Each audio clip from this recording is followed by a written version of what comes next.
Urologist कैसे बने। आज के इस वीडियो में हम यही जानने वाले हैं कि यूरोलॉजिस्ट कैसे बन सकते हैं। तो चलिए जानना स्टार्ट करते हैं कि यूरोलॉजिस्ट क्या होता है और इसे हम कैसे बने।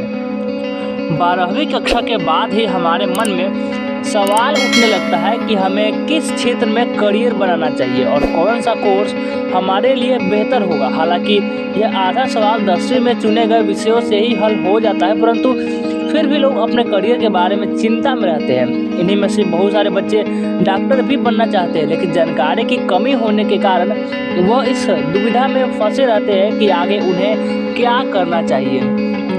डॉक्टर अपने मरीजों की अलग अलग समस्याओं को हल करते हैं। कई मरीज मूत्र से संबंधित रोगों से जूझते हैं, जिसका इलाज यूरोलॉजिस्ट द्वारा किया जाता है। यहाँ आपको हम बता दें कि यूरोलॉजिस्ट बनने के लोग की मूत्र से संबंधित समस्याओं का इलाज कर सकते हैं और एक बेहतरीन यूरोलॉजिस्ट डॉक्टर बन सकते हैं। और यह वीडियो आपके लिए यूरोलॉजिस्ट कैसे बने, यूरोलॉजिस्ट बनने के लिए योग्यता क्या होनी चाहिए, कौन सा कोर्स करना चाहिए, पूरी जानकारी आपको इस वीडियो में देने वाले हैं। तो आइए सबसे पहले हम ये जान लेते हैं कि यूरोलॉजी क्या होता है।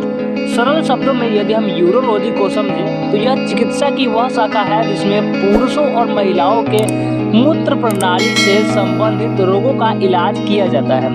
यूरोलॉजी में कई घटक हैं, जिसमें मूत्रवाहिनी, मूत्रमार्ग, वृषण, अधिवृषण, वॉश डिफरेंस, सुक्रिपिटिका, प्रोस्टेट ग्रंथि और लिंग आदि से संबंधित बीमारियों का इलाज होता है। जागरूकता की कमी के कारण बहुत ही कम लोगों को मालूम है कि आखिर यूरोलॉजी क्या होता है, इसलिए आपको पहले यूरोलॉजी के बारे में समझ लेना चाहिए। आज के समय में हर एक रोग के लिए अलग अलग प्रकार के चिकित्सक मौजूद हैं, जिनमें से प्राथमिक देखभाल, बाल चिकित्सा, आंतरिक चिकित्सा आदि भी शामिल है। चलिए अब ये जान लेते हैं कि यूरोलॉजिस्ट क्या होता है। एक यूरोलॉजिस्ट वह स्पेशलिस्ट होता है जो महिलाओं और पुरुषों दोनों के मूत्र से संबंधित समस्याओं का इलाज करता है। यूरोलॉजिस्ट के पास मूत्र से संबंधित समस्याओं का अच्छा ज्ञान होता है, जिसका इस्तेमाल वह मरीजों के इलाज के लिए करता है। काफ़ी लोग यूरोलॉजी और नेफ्रोलॉजी को एक समान समझ लेते हैं, तो आपकी जानकारी के लिए बता दें कि यह दोनों अलग अलग क्षेत्र हैं। असल में नेफ्रोलॉजिस्ट किडनी से संबंधित रोगों का इलाज करता है, जबकि यूरोलॉजिस्ट को मूत्र से संबंधित रोगों का इलाज करना होता है। अब चलिए हम ये जानते हैं यूरोलॉजिस्ट बनने के लिए योग्यता के बारे में। किसी भी क्षेत्र में जाने के लिए हमें उसके पेशे के योग्य होना पड़ता है। ठीक उसी प्रकार से यूरोलॉजिस्ट बनने के लिए भी कुछ योग्यताएं हैं, जो कि कुछ इस प्रकार है। पहला, किसी भी मान्यता प्राप्त बोर्ड से आपकी 12वीं कक्षा में आपके अच्छे अंक प्राप्त होने चाहिए। और यही नहीं, 12वीं कक्षा में आपके पास बायोलॉजी, केमिस्ट्री और फिजिक्स विषय होने चाहिए। आपकी MBBS की प्रवेश परीक्षा क्लियर होनी चाहिए। और आपका अगला योग्यता होनी चाहिए कि किसी मान्यता प्राप्त बोर्ड से आपकी MBBS की होनी चाहिए, जिसमें आपके न्यूनतम 50% मार्क्स होने चाहिए। इसके अलावा आपके पास अच्छी याददाश्त, जल्दी समस्या सुलझाने की क्षमता और आत्मविश्वास होना चाहिए, ताकि आपको रोगों का इलाज करते समय कोई भी समस्या न आए। अब चलिए हम ये जान लेते हैं कि यूरोलॉजिस्ट कैसे बने। यूरोलॉजिस्ट बनने के लिए सबसे पहले आपको 12वीं कक्षा में बायोलॉजी, केमिस्ट्री और फिजिक्स विषय चुनते हैं और इस कक्षा को कम से कम 50% अंकों के साथ पास कर लेना है। इसके बाद आपको MBBS की प्रवेश परीक्षा को क्लियर करना होगा, जो भारत के विभिन्न राज्यों में आयोजित करवाई जाती है।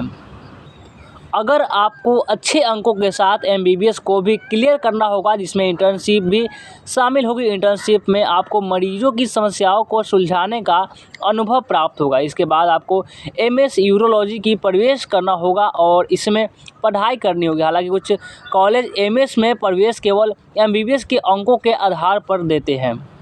MS यानी कि यूरोलॉजी का full form master in surgery है। इसमें आपको यूरोलॉजी से संबंधित विशेष रूप से जानकारी दी जाएगी। MS यूरोलॉजी करने के बाद आप रोजगार प्राप्त करने के योग्य हो जाते हैं, परंतु अगर आप इस क्षेत्र में और माहिर होना चाहते हैं तो आप इसके बाद 3 ईयर यानी 3 साल का MCH कर सकते हैं, जिसके बाद आपके लिए रोजगार के मौके और भी बढ़ जाते हैं। MCH करने के बाद आप किसी भी प्राइवेट या सरकारी अस्पताल में यूरोलॉजिस्ट के रूप में कार्य कर सकते हैं। इसके लिए अलग अलग अस्पताल यूरोलॉजिस्ट को हायर करते हैं और उनका इंटरव्यू लेते हैं। यदि आप जॉब नहीं करना चाहते तो आप अपना खुद क्लिनिक भी खोल सकते हैं। अब चलिए जानते हैं यूरोलॉजिस्ट बनने के लिए फ़ीस। यूरोलॉजिस्ट बनने की प्रक्रिया में आप जान ही चुके हैं कि इसमें आपको अलग अलग कोर्सेज में पढ़ाई करनी होती है। इसमें आपको फ़ीस भी अलग अलग देनी होगी। इसीलिए आपकी सहायता के लिए निम्न हमने यूरोलॉजिस्ट बनने के दौरान कोर्सेज और परीक्षाओं की जानकारी भी आपको निम्नलिखित दी है, जैसे कि आप देख सकते हैं। जैसे कि NEET UG entrance exam fees की बात करें तो 1500 से 2000 रुपये। MBBS की अगर फ़ीस की बात करें तो 1,15,000 रुपये से बात करें तो 4 लाख रुपए तक। और मास्टर ऑफ सर्जरी यानी कि MS यूरोलॉजी की बात करें तो 2000 से 5000 तक। और नीट PG एंट्रेंस एग्ज़ाम की बात करें तो 3250 रुपये से 4250 रुपये। और MCH यानी यूरोलॉजी की बात करें तो ये आपका 3 लाख से 30 लाख के बीच होती है। तो चलिए अब आगे जानते हैं। चलिए अब जानते हैं यूरोलॉजिस्ट का बाद वेतन, यानी यूरोलॉजिस्ट बनने के बाद आपका सैलरी कितनी होगी। यूरोलॉजिस्ट बनने के उपरांत आप अच्छी खासी कमाई कर सकते हैं और यह वेतन आपके अनुभव और स्थान पर निर्भर करता है। सरकारी क्षेत्र में एक यूरोलॉजिस्ट की सैलरी 50 से 60 हज़ार रुपये प्रति माह से शुरू होती है। वहीं प्राइवेट सेक्टर में एक यूरोलॉजिस्ट को 80,000 रुपये से 1 लाख रुपये प्रति माह तक का वेतन प्राप्त होता है।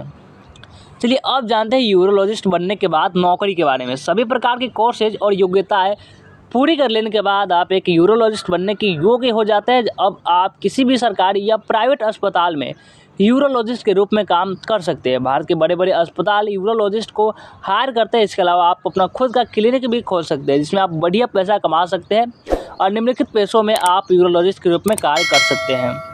चलिए अब जानते हैं यूरोलॉजिस्ट की पढ़ाई की चयन प्रक्रिया यानी कि प्रोसेस के बारे में। MS इन यूरोलॉजी में एडमिशन के लिए आपको प्रवेश परीक्षा से गुजरना होगा, जिसके बारे में हमने उपरोक्त जानकारी भी दी है। इसके बाद आपके कुछ इंटरव्यू और चर्चाएं भी होते हैं, जिसमें आपकी सामान्य का आकलन किया जाता है।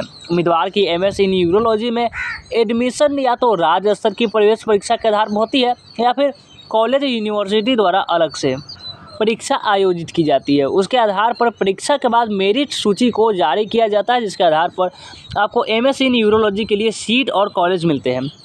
जो लोग MBBS के फाइनल ईयर में है वह भी MS इन यूरोलॉजी में एडमिशन के लिए आवेदन कर सकते हैं, किंतु उन्हें इस कोर्स में एडमिशन में प्राप्त किए अंकों के आधार पर ही मिलेगी। इसके बाद आपको एडमिशन फ़ीस भरनी होती है, जिसके बाद आप पढ़ाई शुरू कर सकते हैं। तो कैसा लगा यह जानकारी कमेंट करके ज़रूर बताएंगे। इस वीडियो को लाइक नहीं किए तो लाइक कर देंगे और इस चैनल को सब्सक्राइब जरूर से कर लेंगे।